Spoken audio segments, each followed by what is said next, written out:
में झुकाने का प्रयास करेगा, लेकिन साले फौजी का बेटा हूँ, मर जाऊंगा लेकिन नहीं झुकूंगा इन लोगों के आगे। ये हथकड़ी है और ये ईमानदार आदमी के हाथ में लगा है। इस पर 6 महीना से एक शब्द नहीं बोला हूँ, कोर्ट में आता हूँ चुपचाप जाता हूँ, चुपचाप जाता हूँ।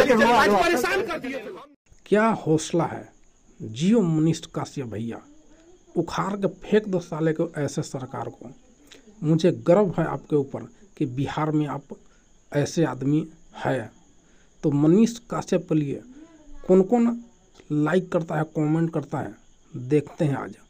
लेकिन इतने दिन जेल में रहने के बाद भी हौसला वही है, जियो मनीष काश्यप भैया।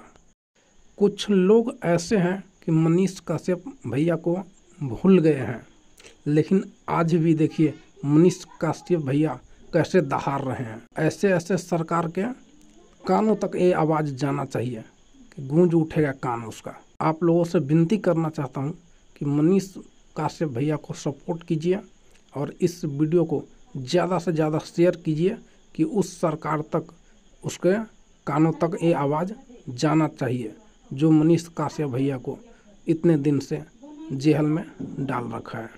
तो आप लोगों का क्या राय है दोस्तों, नीचे कमेंट बॉक्स में ज़रूर बताइएगा। ये लोग जाति के भी नाम पे क्यों नहीं काम आते हैं? नीलेश मुखिया को मार दिया गया है। यहाँ पे मजदूरों को मारा गया है। बिहार के मजदूर मार खाते हैं, सरकार देखता है, फिर भी मनीष कश्यप को जेल में डाल देता है। 6 गो मजदूर फिर से मार खाया है। जाकर 6 मजदूर मार खाया। एम के स्टालिन का बेटवा है ना, उदयनिधि स्टालिन।